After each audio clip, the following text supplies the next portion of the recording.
നാട് പൂർണ്ണമായിട്ട് വഞ്ചിച്ചു എന്നുള്ളത് എല്ലാവരും സാക്ഷിയായിരുന്നു. പൂർണ്ണമായിട്ടും വഞ്ചിച്ചു. പക്ഷേ സാക്ഷി നിർത്തിക്കൊണ്ട് നമുക്ക് കിടത്തിയിട്ട് സമ്പാദ്യം ഒരു സ്വത്താണ് നമ്മുടെ എംഎൽഎ.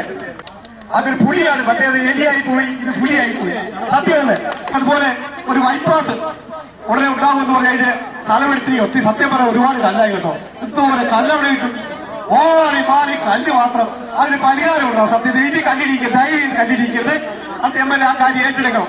ആ ബൈപ്പാസിന്റെ പണി പൂർത്തീകരിക്കണം. KSRTC ഒരുപാട് നാളായി ഇരുട്ടിലാണ് അനുവദിച്ചു. Thank you.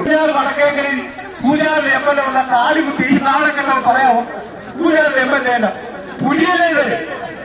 വടക്കേക്കരയിൽ കാലുകുത്ത് മാത്രമല്ല. എന്റെ എതിരെ വന്നാൽ ഞാൻ വേണ്ടത് ചെയ്യാൻ എനിക്ക് തന്നെ കാണിച്ച ബഹുമാനിയുടെ എംഎൽഎ ആണ് നമുക്ക് കിട്ടിയത്. നമ്മുടെ ഈ നാടിന് കിട്ടിയ വികസനത്തിന് എല്ലാവരും നന്ദി അറിയിക്കുന്നതോടൊപ്പം തന്നെ ഈ നാട് ജനങ്ങളും താങ്കൾക്കുള്ള നന്ദി ഉണ്ടാകും എക്കാലം.